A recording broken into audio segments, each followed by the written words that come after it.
Okay. All right. Well, thank you all for joining us today. This is the Using BrailleBlaster for Math webinar. And I am Liz Anderson with the Florida Instructional Materials Center for the Visually Impaired. We are a statewide discretionary project with the Florida Department of Education, and we provide multiple services to our students and people who serve our students across the state. So if you want to learn more about us, our website is FIMC-VI.org.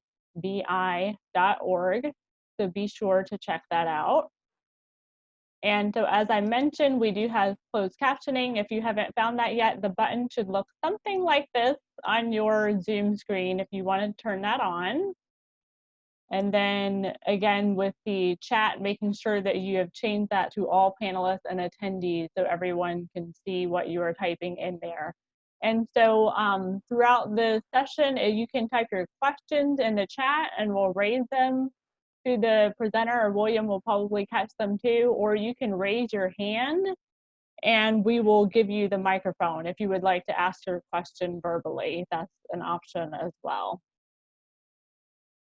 Okay, so and like I said, so we are recording. There aren't really any handouts for this session. You just want to make sure, if you want to follow along, that you have BrailleBlaster downloaded on your computer, and the link to that is on the session page for this webinar, which you can find on our events page, which is this link here. And then once we have the recording posted, it will move to our past events page.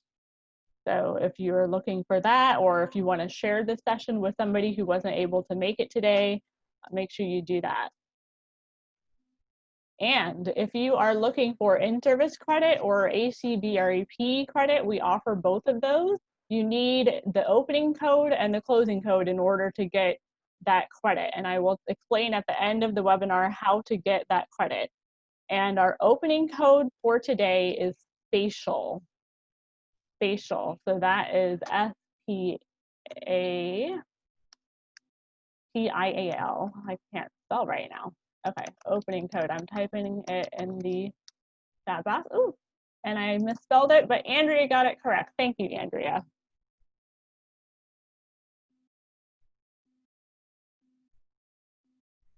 And so our presenter is William Freeman again today from the American Printing House for the Blind. He is a certified Braille transcriber who contributed to the creation of BrailleBlaster. And I just found out he's also been involved in the creation of the two new embossers that APH has released as well. So he's super knowledgeable, and we're really lucky to have him here. And so that's how we're able to provide this webinar series. We've been partnering with APH and the Visual Aid Volunteers of Florida. So with that, I am going to stop sharing and let William take the stage. Thank you for that great introduction. And it's gonna take me a second to get Zoom to let me share. But yes, I'm William Freeman. I'm a Braille transcriber, and today we're going to be going over BrailleBlaster. Zoom's still not letting me screen share. It's not? Okay. No. Let me make sure my settings are right here. Try it again. Okay, great. Thank you. You're welcome. All right. So I've got BrailleBlaster up on the screen. I'm going to be describing what I'm doing while I do it. So if you'd like, you can follow along at home, or if you'd prefer, you can just follow along with me. You don't have to have BrailleBlaster open doing it yourself, but I've found that doing it yourself is going to help you learn. And like we said at the top, if you've got any questions at all, you can send them through the chat, or you can raise your hand and then ask them using your microphone, whatever you're comfortable with. I will do my best to address those questions. If I do not get to your question, or if you are just shy, you can send questions to the email I just sent through the chat. It is bb-support@tech.aph.org. So we had a couple people send questions through after the last one, and we got to those and helped them out, I think. So if you just can't get your question in, or you'd rather not, send it to us through email and we'll answer your questions. All right. So today's topic is BrailleBlaster Math. I'm going to do a very quick overview of BrailleBlaster before we get into the math. So we'll do a very quick overview. Then we will jump into, it's called Ascii Math, and that is the text, the keyboard-based way that we have to create math in BrailleBlaster. And after we cover Ascii Math and the Math Hub, then we're going to cover the Spatial Math Editor. So we'll start with the basics. We'll do that very quickly. Then Ascii Math and all the things involved with Ascii Math, and then we will get to Spatial Math. So just right off, I've got BrailleBlaster up on the screen. Through the chat is the link to download BrailleBlaster. It is free. So I definitely recommend, if you have never downloaded or tried BrailleBlaster before, there's no cost to downloading it and giving it a try. So I recommend that you do so. And the main thing to know, there's a few things to know, but the main thing to know is there's three views. There's the style view, the print view, and the Braille view. All of your work is going to be done in the print view. So like right now, I'm going to type, this is BrailleBlaster.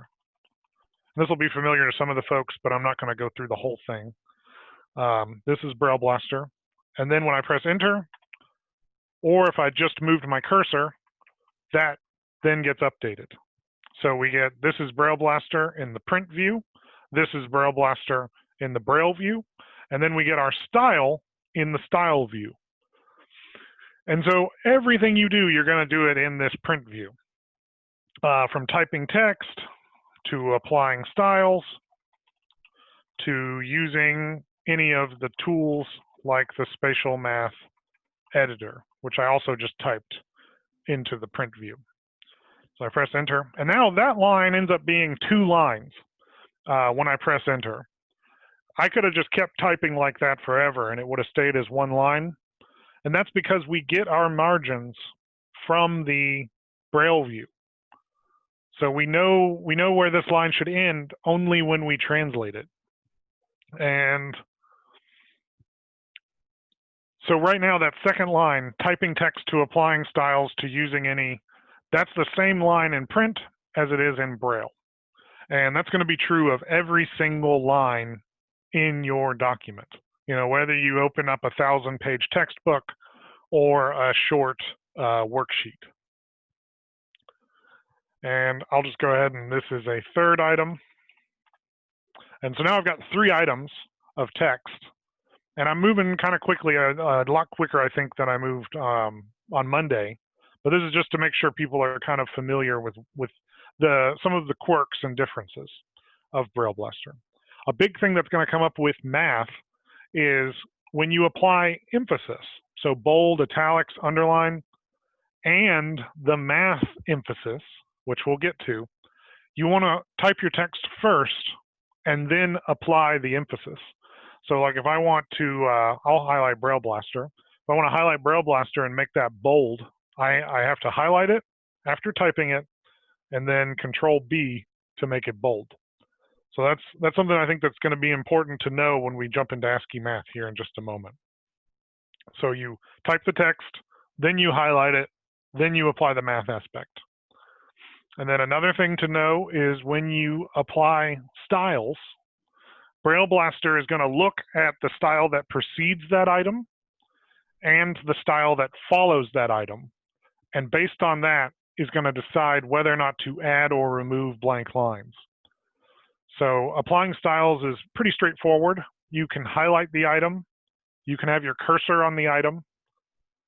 But the main thing, so if I want to style this second item, I have my cursor on the item. I go up to Styles, List 1 Level, L13. So that's the style I'm selecting. It's a list style. There's multiple levels of list. I want just the 1 level style. I apply it. The moment I apply it, I get this blank line before and after. So that's BrailleBlaster looking at the preceding item, which is just a paragraph, and the following item, which is just a paragraph. And since a list gets a blank line before and after, BrailleBlaster goes ahead and throws in some blank lines. And if I style this next item the same way, using repeat last style, which will repeat the last style that I applied, it removes the blank line. And so that's something it's going to do when you use BrailleBlaster. So that's just a really quick overview to make sure folks kind of know, can kind of get oriented. There's a lot to BrailleBlaster. There's a lot that you can do and a lot of tools that you can use. And I feel at times we shot ourselves in the foot by including so many tools and things, because I feel like people turn it on, they see like this huge list of tools and they think, I don't have time for this.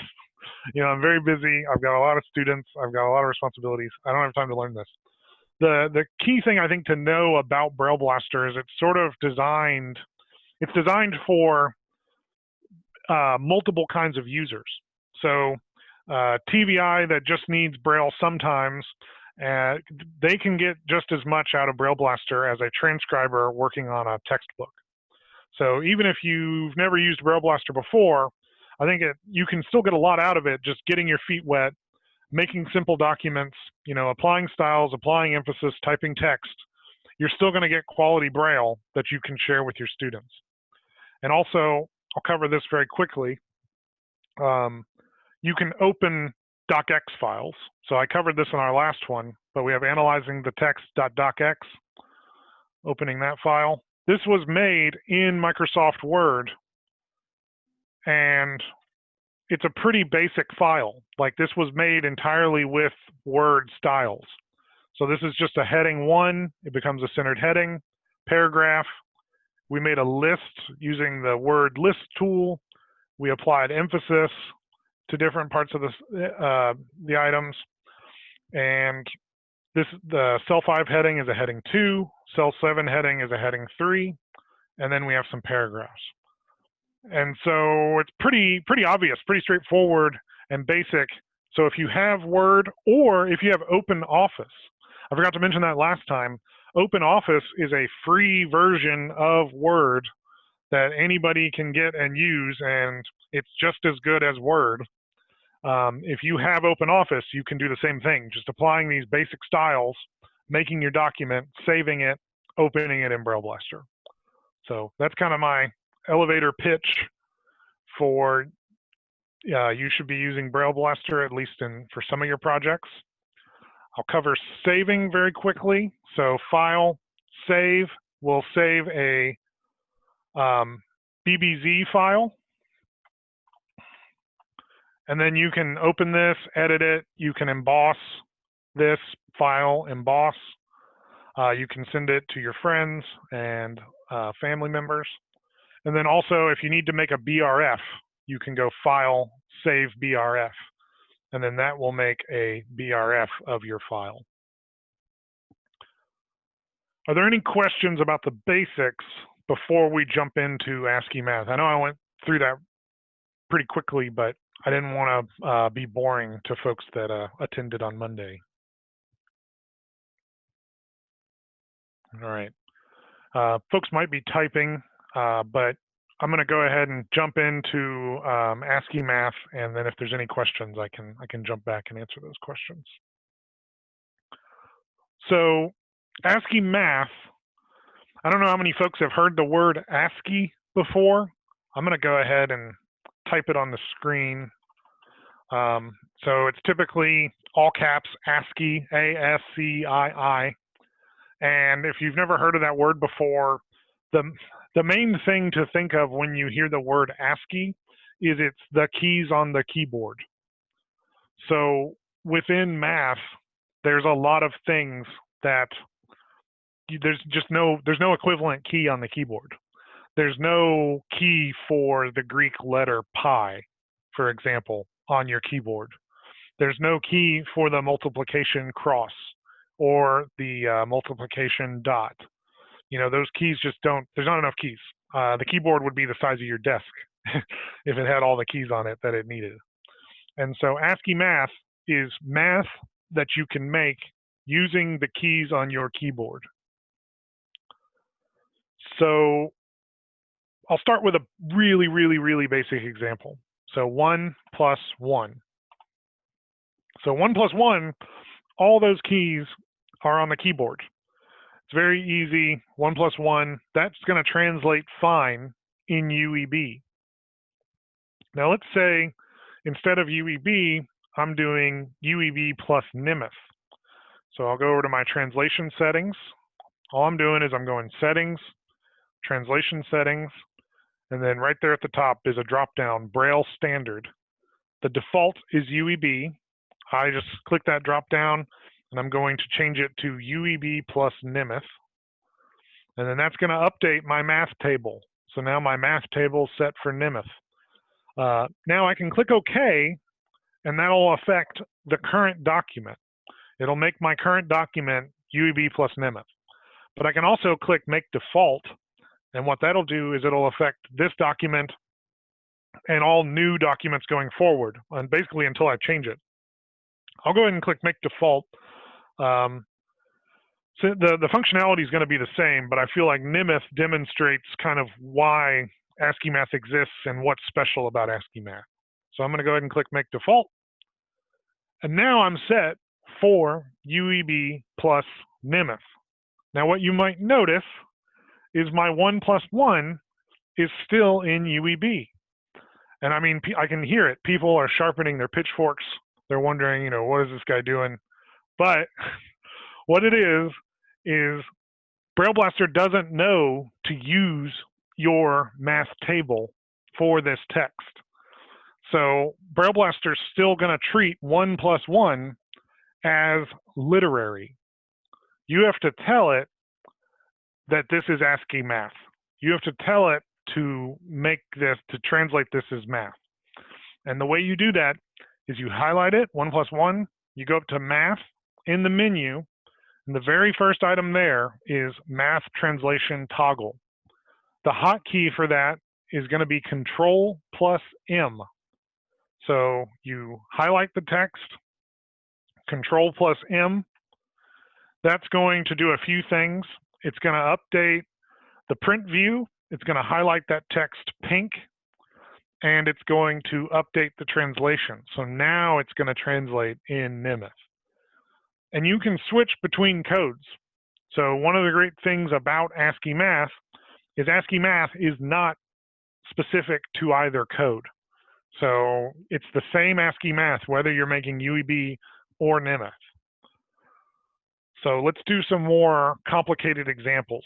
So 1 plus 1, I think, is a super easy one because it's, you know, it's so obvious. But like I said, let's do the multiplication cross. So that's, you know, let's do 2 times 2 using the multiplication cross. That in Ascii Math is going to be 2xx2. If I hit enter, it's going to put it over in the Braille view. And now, again, this is going to translate as literary until I tell it to translate it as math. So right now, 2xx2, over here on the right, it's just giving me 2xx2. Nothing special is happening. So now if I highlight it, Control M, now I'm going to get 2 times 2 using the multiplication cross. So over here, 2 times 2 in Nemeth.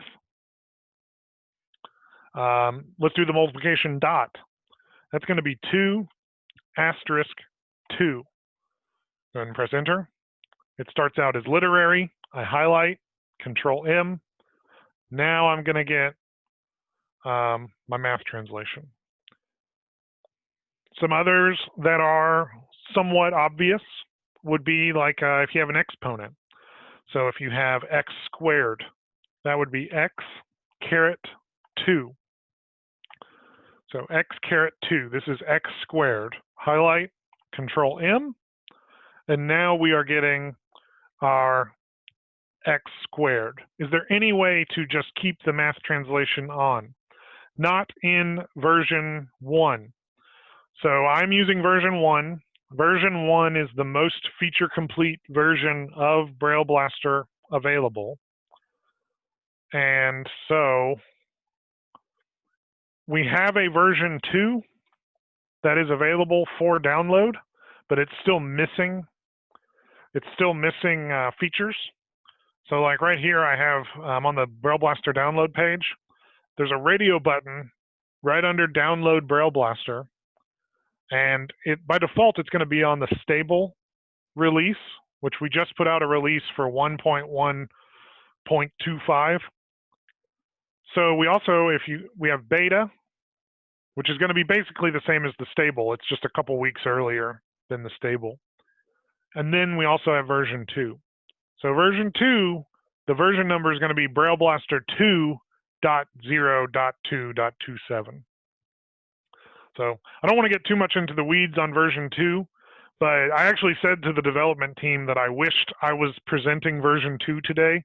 There's a lot of things about it that are better, but it's missing some of the features, so it's not quite ready for prime time. We're thinking it's going to be ready within a couple months, and it will replace the stable version. But yes, in that version, you just press Control M once, you start typing, so 2 plus 2, 2 asterisk 2, whatever it is, 1 space 1/2. And then when you're done typing math, then you can do Control M again to turn off.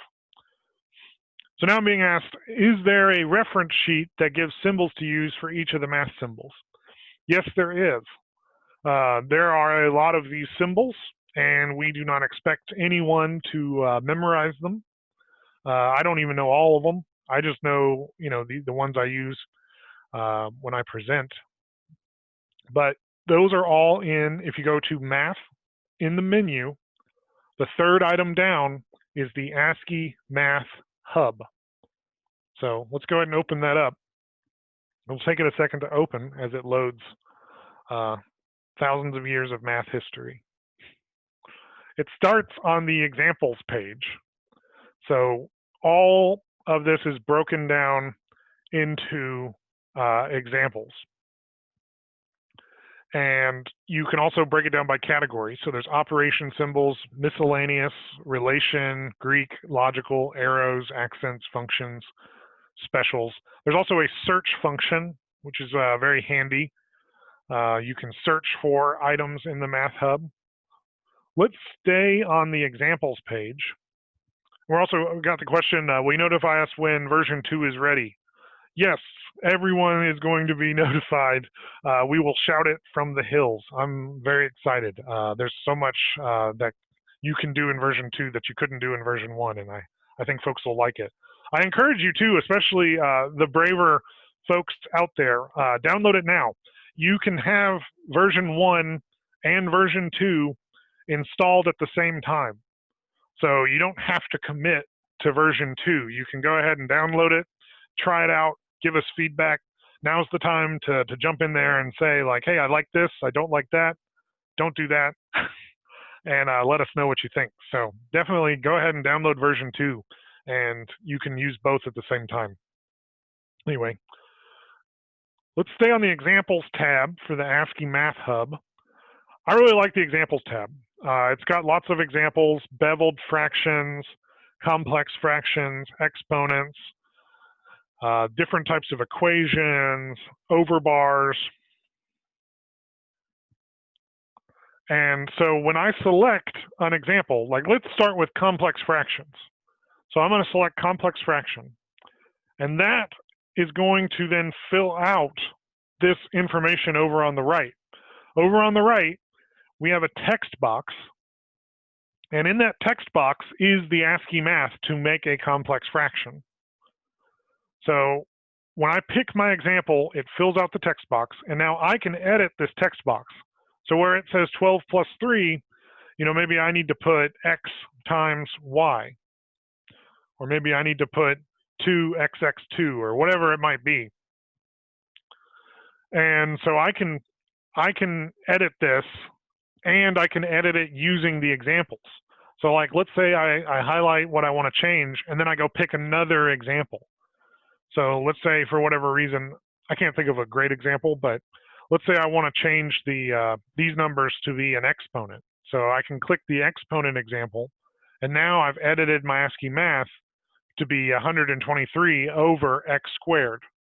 And then I can edit it further. I can make it x cubed.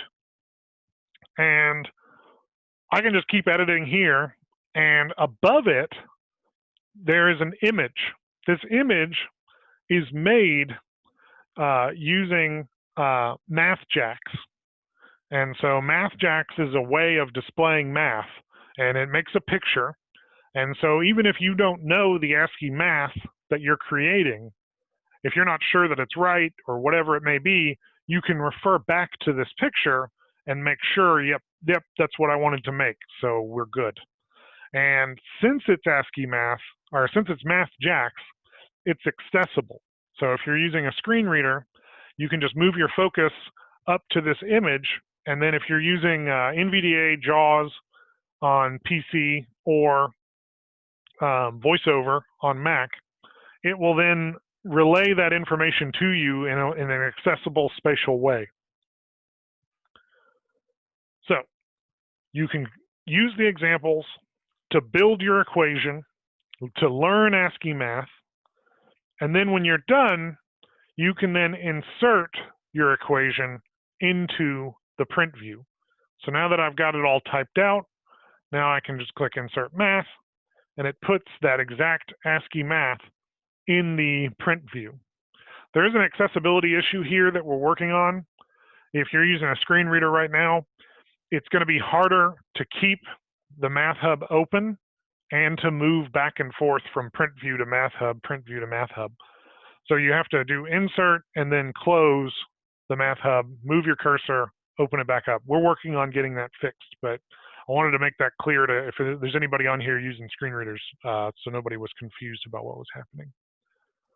There was a question Terry Grundy was, I think she was the one asking about a reference sheet, and she's saying which keyboard symbols to use for it to translate over to the symbols you want for the math. So I'm not sure if she's thinking of like if there's, rather than having to go to the Math Hub, if there's like keyboard commands you can use or something like that instead. Yeah, so it's, I mean, it's all keyboard. So the idea is you create it all with your keyboard. And then I was thinking the question, and I thought I answered it, but I might not have. So the Math Hub is the place where you, so I use 2xx for, well, I use 2xx2 is 2 times 2. I'm trying to respond to the chat here. So 2xx2 is 2 times 2. I got that because I know it. But if I don't know it, I can go to the Math Hub, operation symbols, and then I've the very first thing, it says asterisk operator. It should say,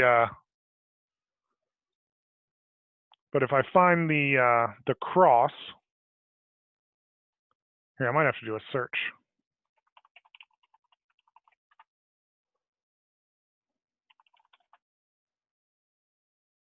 Yeah, circled times, that's an example.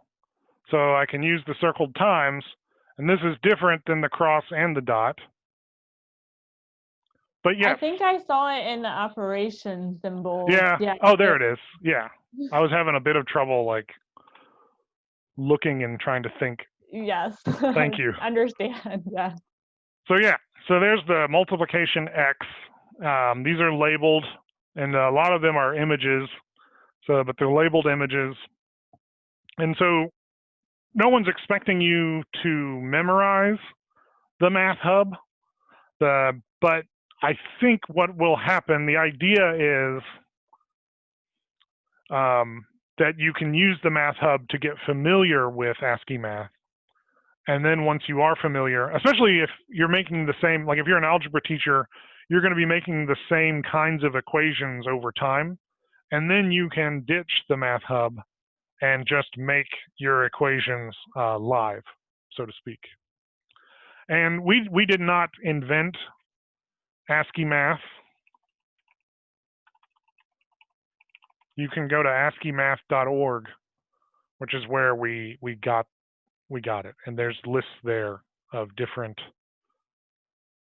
We're actually trying our best to improve on ASCII math. It's pretty technical as a language, and we're trying to simplify it and make it easier for folks. So I maybe wouldn't rely on their website too much just because they're going to have the most technical, kind of the most technical answers. They also have an input and rendering example for those that are interested. Is Okay. there a reference sheet anywhere online that would have the more basic one so people can look at that as well? No, but I'm definitely hearing the need for that. So let me make a note for myself to work on an Ascii Math reference sheet and then get it put on BrailleBlaster.org. There might be something online, but Yeah. I'm not sure how quality any of that will be. But yeah. And then there was someone else saying that, is there a way, I think she's asking if there's a way to do the ASCII symbols with 6-key entry. There's not a way to make ASCII Math with 6-key entry, but what we have is a 6-key entry, a 6-key input, and I'm not happy with 6-key input in version 1, but if you have your cursor where you want the Braille to appear, you go to Tools, 6-key input. Oh yeah, go ahead and start a new Tools, 6-key input, and then it opens up this dialog, and then you 6-key into the dialog. So I'm typing nonsense, which isn't very helpful. So I'll just type 2 + 2, and then you can insert inline or insert as block. So inline will insert it as a part of another item, and block will insert it as its own item. So you can 6-key whatever you want. I'm not happy with that. We have in version 2, if folks want to try it, you can 6-key directly into the print view, which I think is what people want. They don't want to have to 6-key into the separate dialog and not really be able to check that what they're typing is looking as good as they think it is. So that's definitely something we've improved on in version 2. Were there any other questions about Ascii Math while we're looking at it?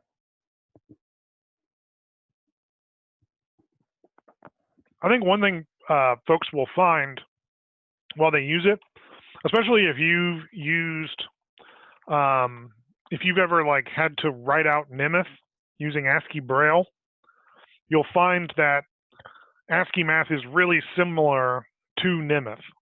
So like fractions, 1/2, and mixed fractions. So to make like 1 1/2, that's 1 space 1/2.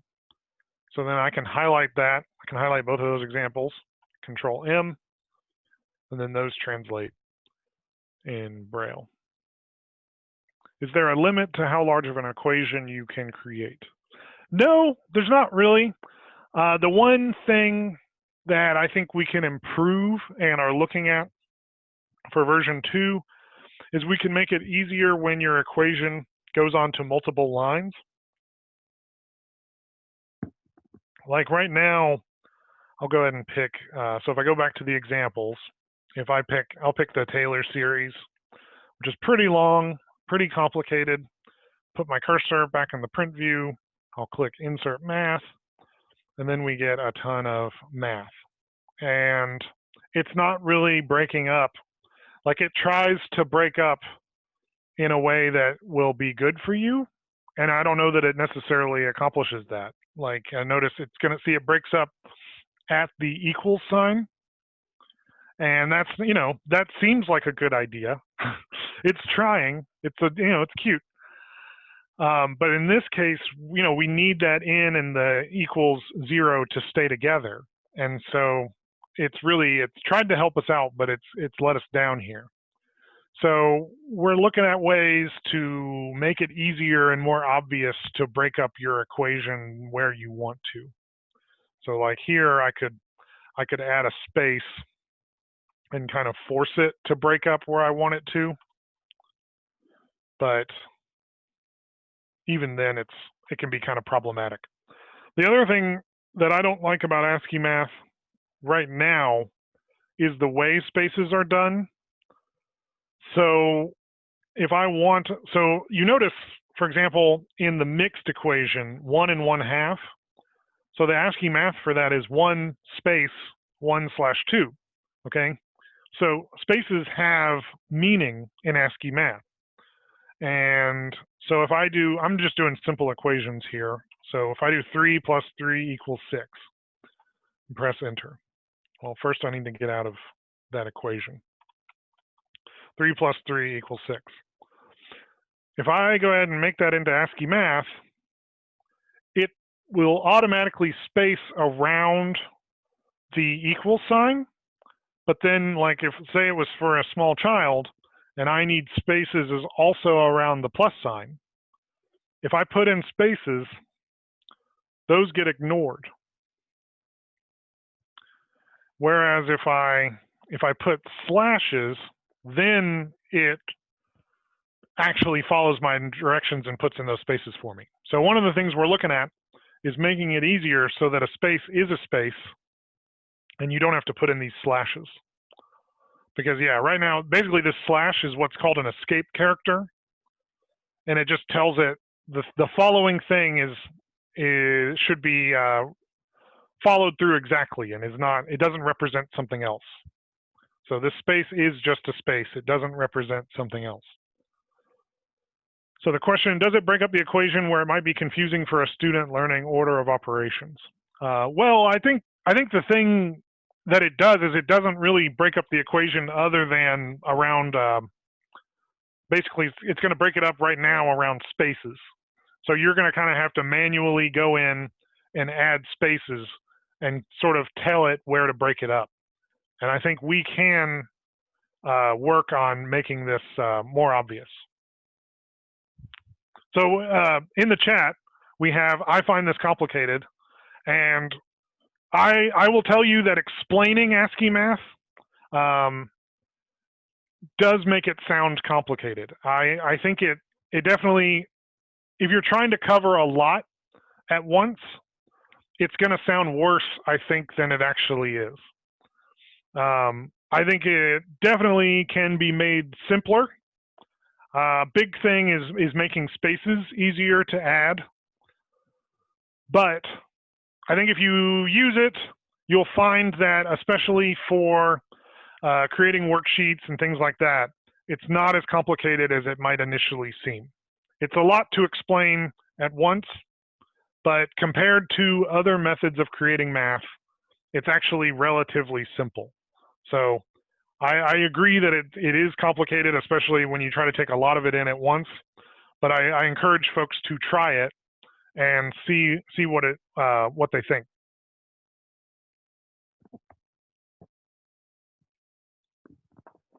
Yeah. Were there any other questions about ASCII Math and about spatial, or about using the ASCII Math editor? So if you have, I don't know how many folks use the NIMAC library, but the NIMAC library is a collection of textbooks. Every state has a NIMAC representative, and it's typically used by transcribers. So if you get a book from the NIMAC library, it's going to have, there's a good chance if it's a math book, it's going to have MathML. So MathML is a way of creating math. And if you have an anonymous XML file with MathML and you open it in BrailleBlaster, we take that MathML and we translate it into Braille for you, and then we present it to you in the print view as ASCII Math. So the idea there is you have a book, it has MathML, you open it, we take care of the majority of the math for you, and then you don't need to create all this ASCII math. It gets created for you.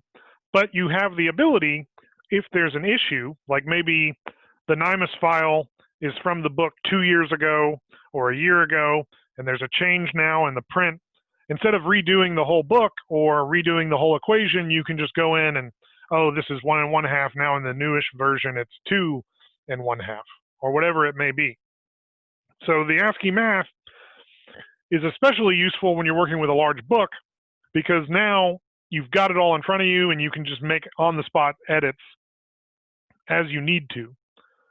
I mentioned LaTeX before. I don't know how many folks will have heard of LaTeX, but LaTeX is it's another math language. So we've talked about MathML, we've talked about Ascii Math. Now we're talking about LaTeX. So if you have a file with LaTeX and you open that in BrailleBlaster, we're going to translate that into Braille, and we're going to present it to you in the print view as Ascii Math. And then the other one we get asked about all the time is math type, and we are working on math type because we get asked about math type all the time. We're looking at, if you've got a file with math type in it, open that in BrailleBlaster.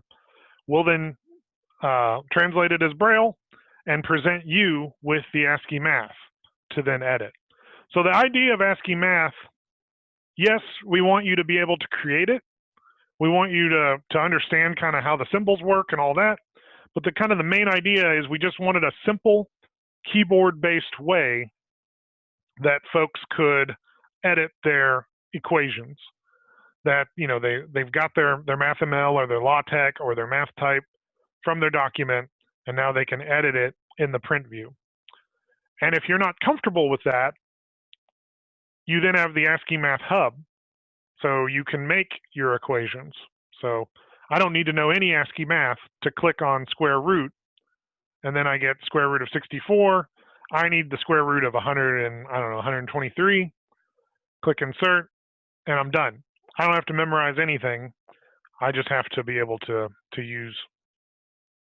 Thank you for those links about LaTeX and MathML. I see, Sean, you put division symbols, including the spatial symbols. So that's all going to be in the Ascii Math Hub. If you go to operation symbols, so we have the division sign.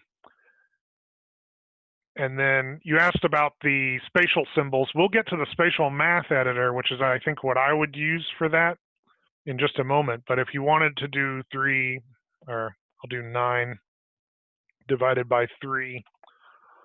So the division symbol is just hyphen, colon. And then you can see our math jacks up at the top, 9 divided by 3. And then I click insert math. And now I'm getting 9 divided by 3. So I don't know. I kind of dread a deep dive into Ascii Math for reasons that I think will be obvious. It's very technical. It does not translate well to a presentation. And I've tried to do it justice as best I can, and I really hope that you won't dismiss it and that you'll give it a shot and, you know, try it out. But yeah, it's hard to present and make it sound like as much fun as it is. All right. Are there any more questions about Ascii Math before we jump into the spatial math editor?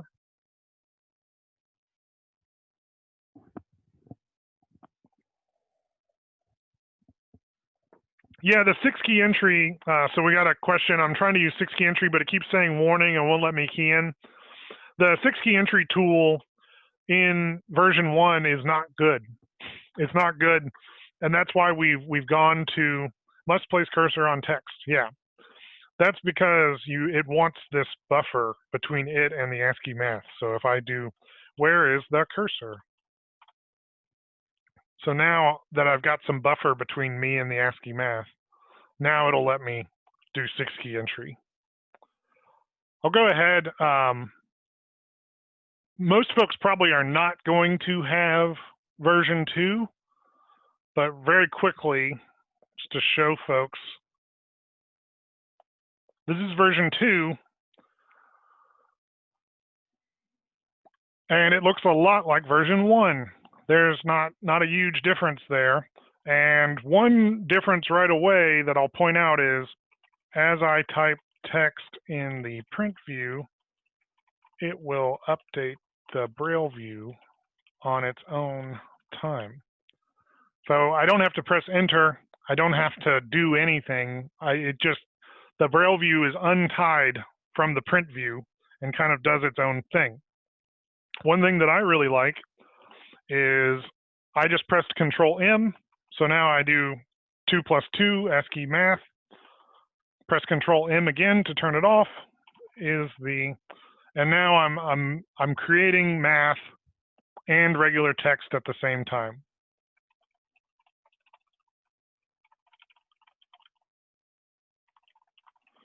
And another thing, this is 6-key entry. So if I go to Tools, 6-key mode, I'm now in 6-key mode.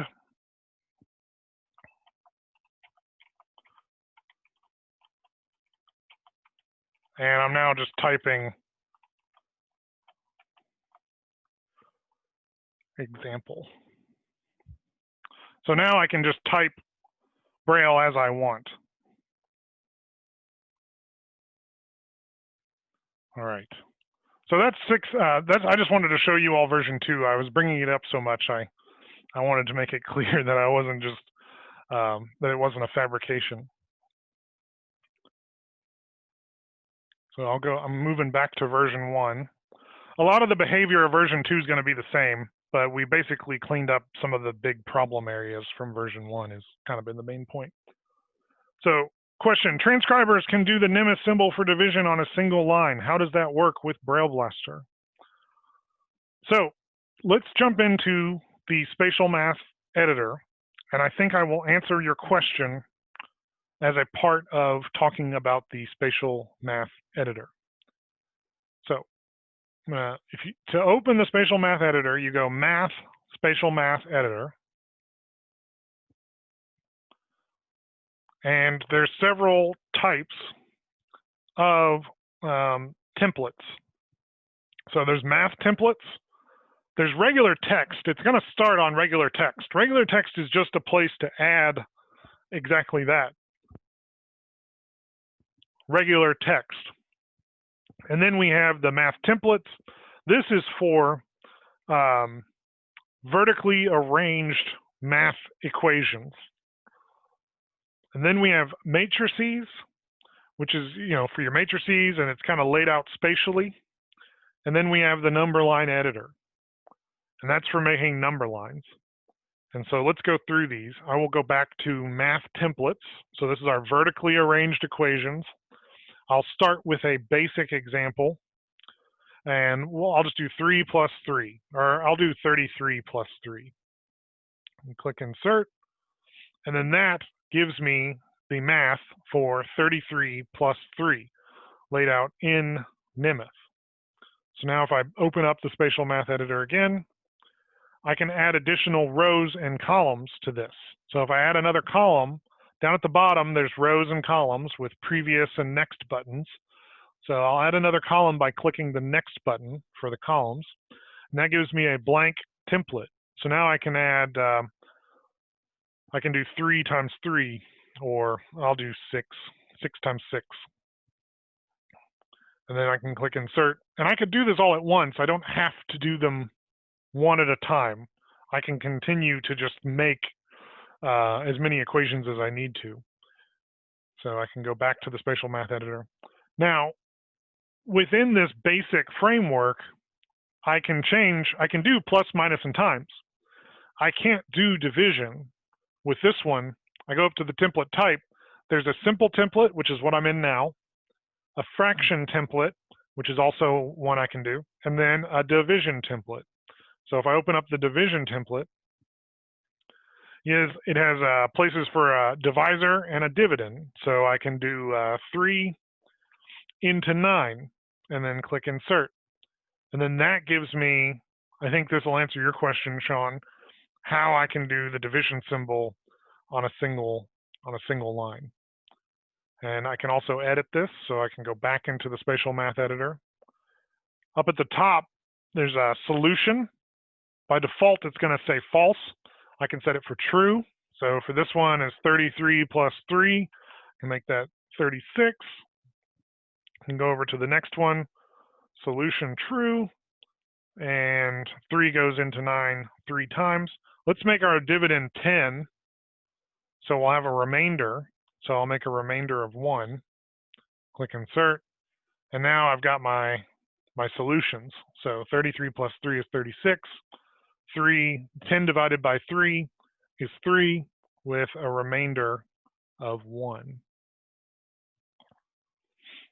All right, so the math templates and the spatial math in general is a lot simpler, I think, and easier to use than the Ascii Math. And again, so I've created my spatial math. Go up to settings, translation settings. Right now I'm set for UEB plus Nemeth. Can change it to UEB, click OK. And now I get the UEB for that exact same math. So all at a switch. Let's look at number lines. So I've got my cursor below my vertical equations. I go up to Spatial Math Editor, and I'm going to change my container type to the number line editor. And this just gives me text boxes. So I've got count by, line start, line end, interval start, interval end. So the count by is going to be the space between the points on your number line. So like I'll just do 2. The line start is going to be where your line starts. I'll do -2. Line end, obviously, is going to be where your line ends. So 4. And then you could add an interval if you wanted to. So this line is going to start at -2. It's going to count by 2, and it's going to end at 4. Now those have to match. Like if I do 5, so my line starts at -2 and ends at 5, it's gonna tell me I can't do that. Your count by and points do not match. But I mean, I think that's fairly basic and easy to figure out. So you just want the math to actually work out. Now I can do insert, and now I get a number line. Starts at -2, ends at 4.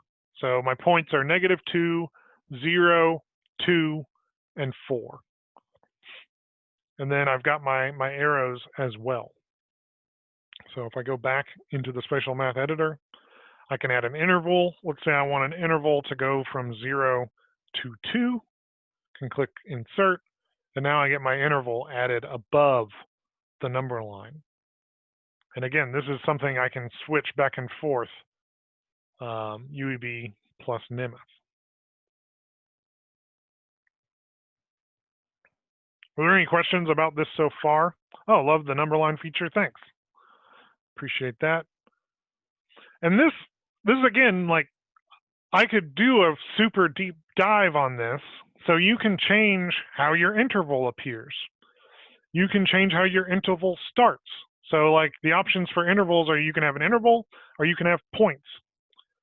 You can have a full circle or an empty circle or no start there. You can, instead of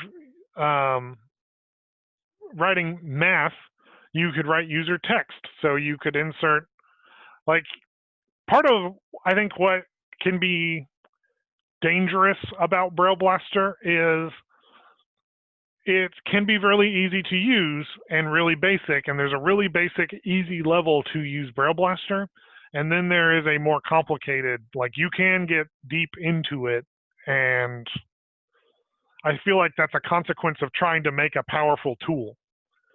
So there's a really basic level that you can kind of come in and like, okay, I get this, I can make equations, I can add solutions, I can make number lines, but then you can also, in order to make it powerful, you can go into your number line, you can add labels.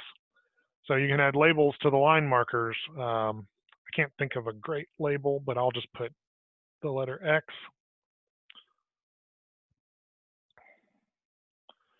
Can do blank and omission omission symbols. So now we've omitted our opener. But I mean, there's a lot of different things you can play around with as you kind of learn how to use the tool. the tools and change how you interact with it. Let's go ahead and make a matrices. So we'll go Math, Spatial Math Hub, Container Type, Matrix. So this makes a grid. It's a 3x3 grid by default. You can edit that by going up to your rows and columns at the top. You can go all the way up to 9 rows and 9 columns. Eventually you'll get to where it starts to overrun. And so that's where the wide overflow style comes in, whether you want to do block and blank line or just indent the columns. But we'll leave it at the defaults. So I'll just do X and Y. So I've got X comma Y, I've copied it, and now I'm pasting it into the other points. And now I can click insert, and I get my matrices. And I can go back in. I can change the grouping device. So we have brackets, parentheses, braces, vertical bars, big versions of each. And then you can adjust those. There's different settings for whether or not you want ellipses added to your blank cells, whether you want to do a Numeric Passage.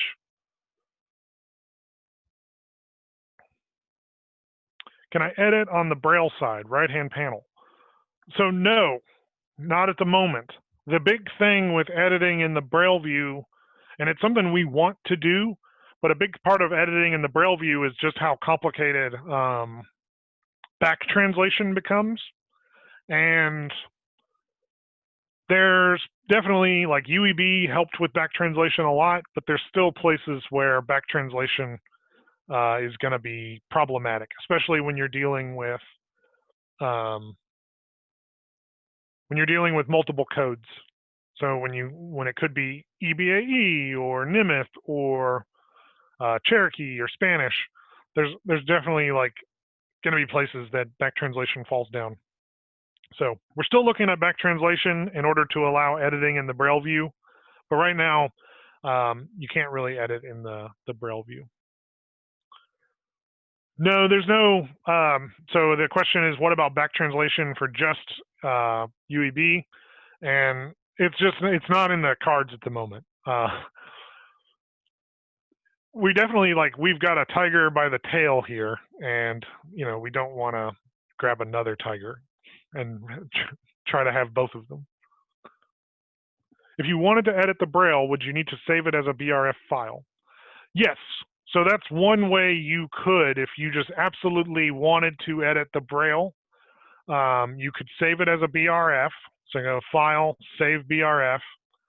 And I'll just save this one as a math. I'm going to call it math stuff. So I'll save my BRF. Now, here's the thing. You cannot edit BRFs in BrailleBlaster. So if I go File, Open, Math Stuff, that's going to open my math BRF in the Braille preview. So now that I've got it in my Braille preview, I can't edit it. I've got it highlighted, I'm typing, I'm pressing keys, nothing's happening. What I can do is I can review it, so I can look at it. I can emboss it, so I can go File, Emboss. And I can search it. There's a Find feature that'll let me search through it. But I can't edit it. And the reason I cannot edit it is because BrailleBlaster.org, we have a BRF editor available for free. It's called Braille Zephyr. It is free. It's a 6-key BRF editor, 6-key creator. It's approved for NLS certification tests. It has a really great bell sound that we mentioned 3 times on the list of features. It's designed to basically function like a manual, no frills. Yeah, so would this be like Perky Duck? Yes, this would be like Perky Duck. And this is also free, also available for Windows, Mac, and Linux. So that's why we don't have BRF editing inside BrailleBlaster, because we already have it inside Braille Zephyr. and there just wasn't, we didn't see a need to try to make BrailleBlaster more complicated. All right. So one of the things about NMIF and UEB is going to be the NMIF block and inline symbols. So these are in the math menu. We have NMIF block and NMIF inline. So we've already sort of encountered these with the 6-key entry, the terms block and inline. So block means it's going to cover the entire item. Inline means it's just going to cover that piece of text inside the item. So let's get an example up on the screen so we can talk about it. And this is the math for 1 1/2. And here is some more text. So I've got some plain text up on the screen. I've got some Ascii Math up on the screen. So now I've got, this is the math for 1 1/2. That's the math. And here is some more text. So this 1 1/2 is going to be in NMIF, right? We need our opening and closing NMIF indicators. So you get those, go ahead and highlight the math. And then you're going to want to go up to math in the menu and then NMIF inline. And then that's going to put in your opening and closing indicators. And they have these are hard spaces. They look like little squares. And what this means is if this goes over the end of the line, it'll keep that together. That's all a hard space does, is it keeps the thing before the space and after the space together on the same line. And so the inline NMIF indicators are going to put in your preceding and closing NMIF indicators on the same line. And then let's say this whole thing was NMIF. I can go math NMIF block, and then that puts in the NMIF indicators on the whole thing. So basically as its own item. And so I could go back and I'll just very quickly 2 + 2. Make a bunch of math, Control M. So I've got several math equations, and now I can do NMIF inline. And see, that puts the opening indicator at the same line as the first item, and the closing indicator on the same line as the last item. Or I can undo, Control Z. So I just used undo to get rid of them. And now I can go math, NMIF block, and then that puts my indicators on their own line, before and after what I'd highlighted. Now, there is one thing that we have not tried to do anything with at the moment, which is the switch indicators. So if you needed to switch, say you had 1/2 and 3/4. So 1/2 and 3/4. I highlight that. I put in my NMIF inline indicators. I would then need to manually add the switch indicator for that. So the way that you would manually add it, it's up to you. You can use 6-key entry, or you can use what we call direct entry. And so that's under Tools, Change Translation, Direct. The hotkey is Control D. So those of you that know ASCII Braille, not to be confused with ASCII Math, the one-word switch indicator is comma single quote. And so you can just type it, highlight, Control D, and then that direct translates it. So direct translation goes around the translator and gives you the exact ASCII. If you don't know ASCII Braille, there's an ASCII Braille keyboard that you can get through the Iowa Braille School, and then that has all of the ASCII Braille symbols. Or of course you can 6-key it. All right. We also have Numeric Series. So if you wanted to do, like I'll do a phone number, like you could do 502-899-2332. Now I can highlight that, Numeric Series. And now it takes out the number signs. So I still have the number sign at the beginning. And then I have 502, and then the numeric continuation indicator, and then 899, and then another one, or the numeric space, that's what it's called, 2332. And so this is another tool. It's not a smart tool. So I'll show you, this is some text. So this is just some text, highlight it, Numeric Series.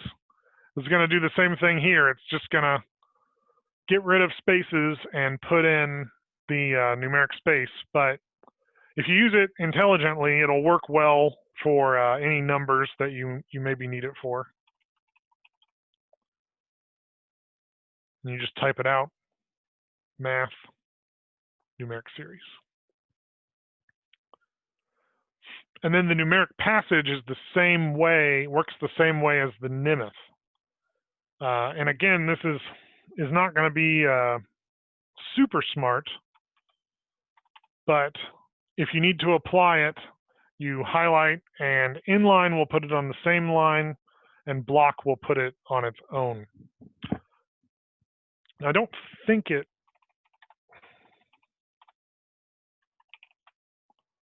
So if I highlight Numeric Block, yeah, it's not actually going to remove the symbols, but you can remove them yourself by direct translating it.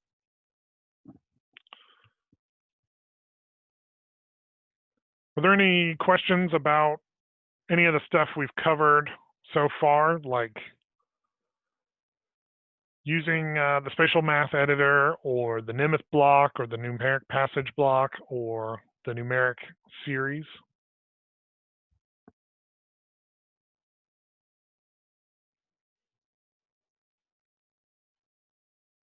All right. So I think folks will probably get more use out of the Spatial Math Editor. So I'll jump back into that. I'm going to set myself up for UEB. So I'll go Math, Spatial Math Editor, Container Type, Math Templates. So the identifier is when you have like a worksheet. So let's say it's 1 period, and then you do 33 plus 3. I'll go ahead and add a solution, 36. And now I'll just go ahead and keep adding. So I'll add another column, container type, simple. We'll do 3 times 9, solution 27. And then it's handling all of the spacing for you. So it's making sure you have 1 space between the operator and the identifier. And one finicky thing about the Spatial Math Editor, so I've clicked Next, I've made another column. I think I can only make maybe 1 more column. So if I do, I'll do 45 minus 15, solution 30. Forgot to add my identifier. Now, so I've made 3. If I go back in, if I add a 4th, it's going to tell me, no, there's not enough space. Now, we'd like to make this more automated so that it just runs the next one over. But I'll just put in 10 minus 5 for number 4. And I try to insert, your line is too long for your page settings. So there's just not enough room. And so it just tells you, no, you can't do that. So now you can add another row. So I've now got 3 columns, 2 rows. I'll do identifier 4. And you can just make your entire sheet in one go. So 10, minus 5, it's 5, and I could just keep adding. Can you have more than 2 operands? Yes, you can. So I'll go back in, I'll go back to my second row, second column, do 3 operands. You can do up to 20. We'll just do 3.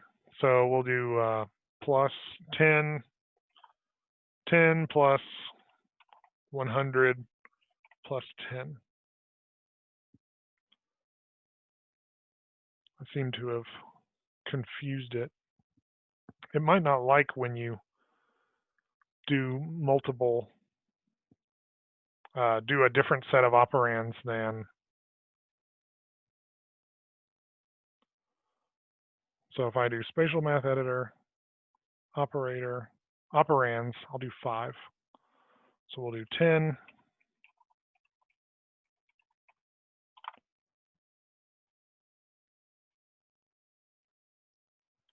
So yeah, 10 plus 10 plus 10 plus 10 plus 10 equals 50. We'll go add another column. And the next column is going to start off with the same number of operands. And drop that down. 25 plus 25 equals 50.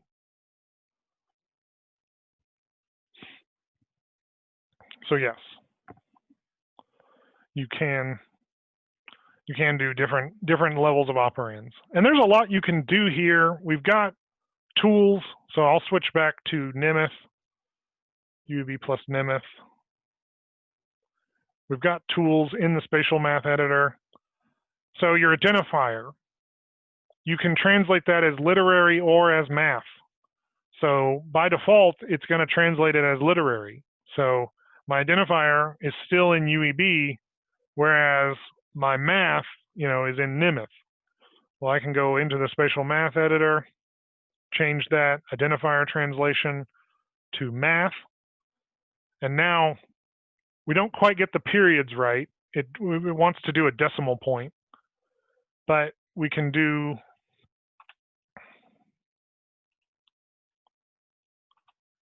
at least the number in Nemeth. And then also spatial math editor, you can do the Nemeth passage indicators.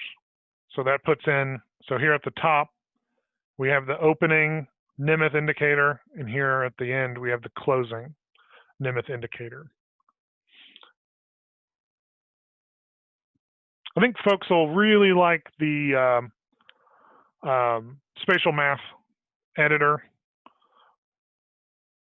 There was a question to when you're in that editor, if you select true, where is that true false, that when you select true, that means you want to write in the solution. Is that what that means? Yes. When you're doing that? Yes, it means it. Yeah, let me go back in. So right now I've got it set for true, and so the solution field appears. So if I do 3 plus 3, and then insert,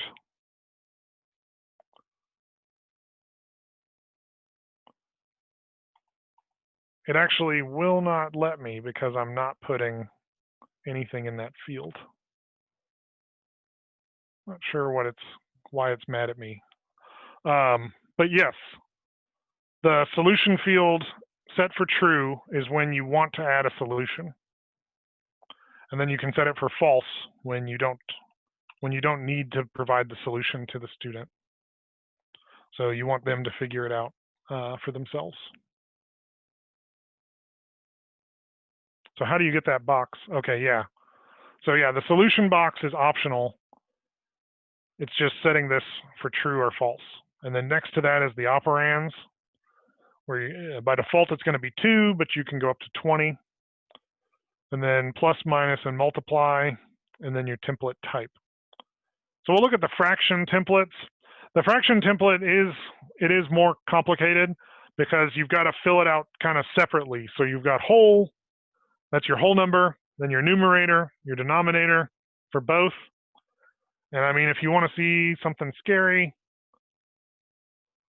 I mean, that's your whole in your numerator and denominator for 20. for 20 different operands. And yes, while this looks complicated, I guarantee you can fill this out a lot faster than you could make that spatial Braille for 20 different operands all at once. I'll go ahead and fill it out. So we'll do like 3 1/2 plus 4 1/2.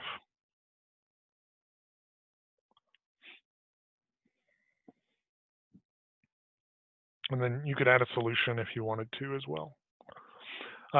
It used to require decibels. They used to be separate as well, but it can handle decimals now without a special template. So you can go into the simple template. You can do 3.5 plus 4.2 and then insert. And it can just handle those all within the one template. I definitely encourage folks to try it out,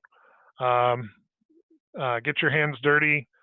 I think folks will find that Ascii Math is easier than maybe it appears at first glance. I think it definitely seems more complicated when you talk about it, but definitely if you're using the hub and you're building off of your equations, you know, like some of these are not intuitive at all, like square root. It's SQRT and then parentheses 64. No one is going to arrive at that solution just naturally on their own, but we put it here so that you could use it, and then you can build on it with what you know, and over time, I think you'll learn it, and then you won't need it anymore. You can just write in there, you know, square root of 2 and be on your way. And I think the spatial math editor is probably the thing folks are going to use the most and get the most out of. As far as I know, we're the only ones that have anything like this. And it's definitely, I think, going to be useful for getting your daily worksheets and things like that done. And if you need a refresher or anything like that, you can always go to BrailleBlaster.org. If you go to our documentation tab, we have our user guide. I'll get to that question in just a second. We have our user guides, and then we have our videos.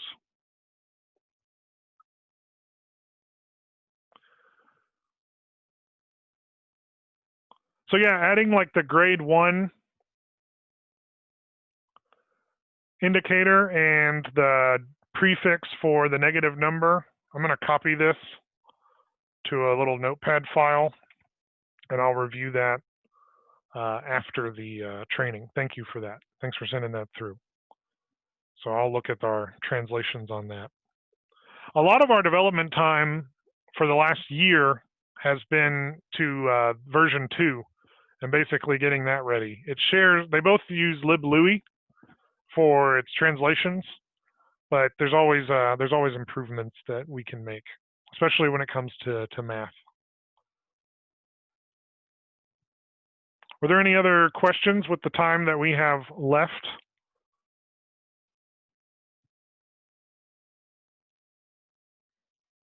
I definitely encourage folks, if you've never used BrailleBlaster before, you should at least be trying it out with Word files, EPUBs. I brought this up in our last training, but if you go to Project Gutenberg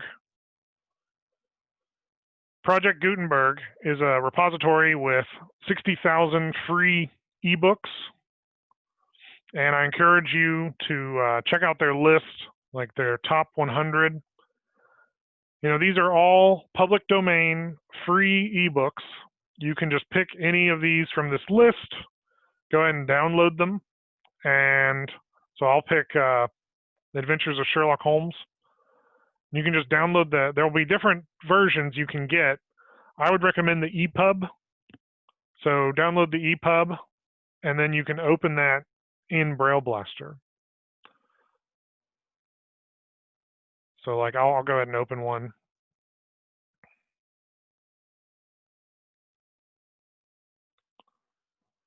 It'll take it a second.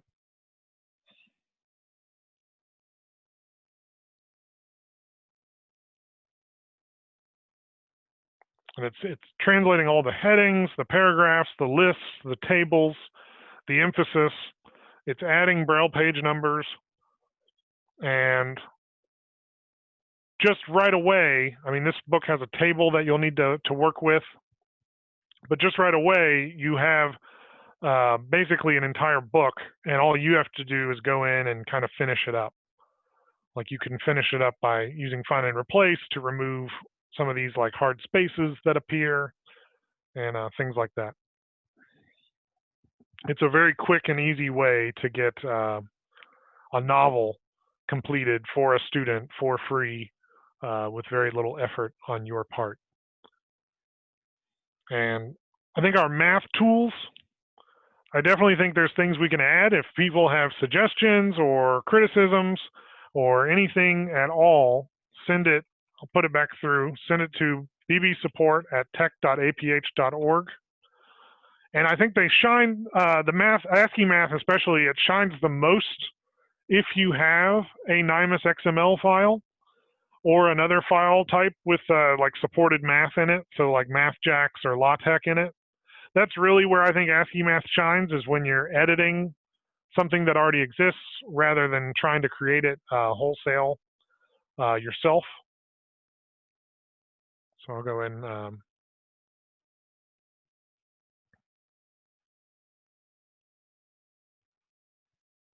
These are for version 2. So like here's an example. This is our MathML examples file. And so this file, as soon as you open it, it already kind of has the Ascii Math populated, and it's there for you to edit rather than having to create it yourself.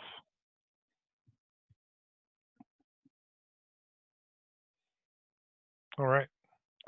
So if there's no other questions, definitely encourage folks to go to BrailleBlaster.org to download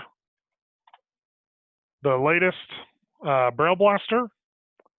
Check out our documentation. So we've got user guides, we've got videos, both getting started with BrailleBlaster, using find and replace, using basic math, using spatial math, using the table editor, which we didn't really get into today, and all sorts of things to get folks started using BrailleBlaster.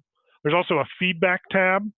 So you can go here, you can fill it out, you can let us know feature requests, issues that you found. It has you do a simple math problem just to make sure you're not a bot.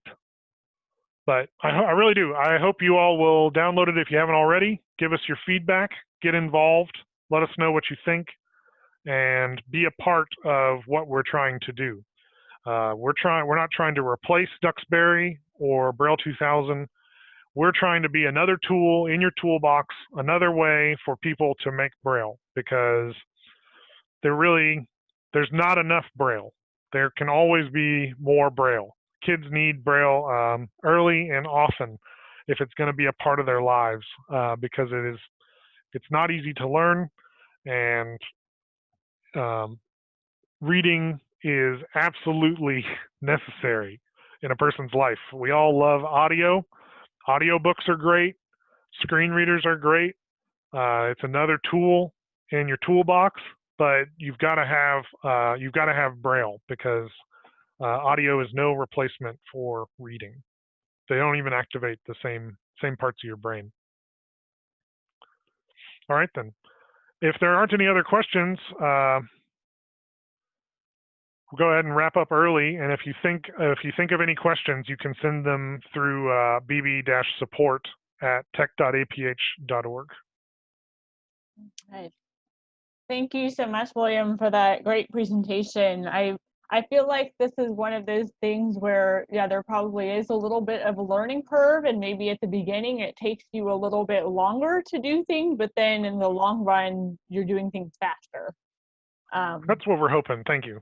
Yeah, because I know for my own work, there are some things that have been like that, where when you're first figuring out, it's like, oh my gosh, this is taking forever. But then once you figure it out, it's just more efficient, and that's what we need. We need more efficient ways of getting students the Braille, getting it under their fingers.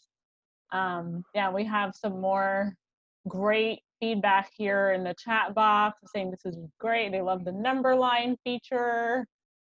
Got a new teacher, it looks like.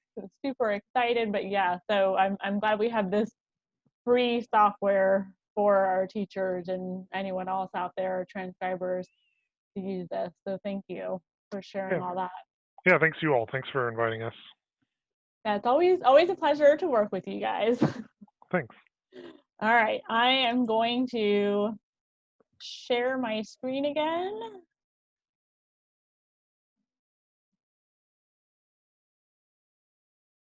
Okay. So if you've been in our webinars, you know that we have our evaluation that we post at the end. These are 4 very short, quick questions that the Florida Department of Education asked us to have our attendees and participants answer, and then we report that back to the FDOE. So we really appreciate if you can take the time to answer these questions. You have the QR code there.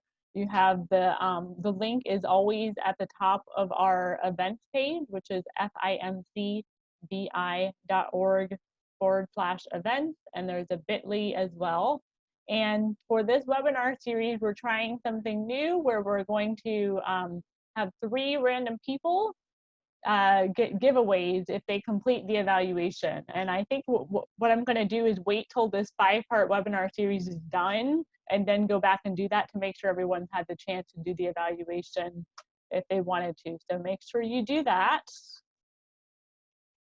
And then, of course, I'm sure there are some of you who are waiting for that closing code because you're looking for in-service credit. The closing code is MATH. M-A-T-H, math. And so in order to get that in-service credit, what you need to do is fill out a form that is on our website. And so there's the QR code there. That link is also on our events page. And once you fill out that form, an email is sent back to you with the certificate. If you need ACVREP credit, the email will give you additional directions on how to get that credit. And if you're looking for up to an additional 2 in-service points, we are, for the first time, we're doing something new here on our Canvas site that's just for FIMC and people who are in Florida serving our students. We have some quizzes there and like one little assignment for you to upload to get up to 2 extra in-service points. So if you are not on our Canvas site, you can email me. My email is eAnderson@FIMC-VI.org, and we'll add you to that site so you can access that. There's lots of other great resources on our Canvas site, so regardless, you want to make sure you're part of that. And so with this webinar series, we have 2 more coming next week. Next Wednesday at noon, we have Kyle DeJute. She is presenting on UEB math and formatting. So that will be a good one to attend. She's also from the American Printing House for the Blind. And then on Thursday, we have Lucia Hasty presenting again on producing daily classroom materials. And she presented for us yesterday on tactile graphics. That was another fantastic presentation. That recording is also available on our website. So if you want to register for either one of those, the link is on our events page under each of those sessions. And there's our contact information there. If you want to follow up with us, you can send me an email, give us a phone call. We're always available and on hand to give any help that we can to all of you serving our students. And so thank you so much again to William for presenting and our captioner who is furiously typing away to make sure this session was accessible. And so this session will be posted on our past events page by the end of this week. Okay, so thank you all so much for joining us again today. And I hope you have a wonderful rest of your day and that you download BrailleBlaster and try it out and use it to produce materials for your students. All right, I'm going to stop recording.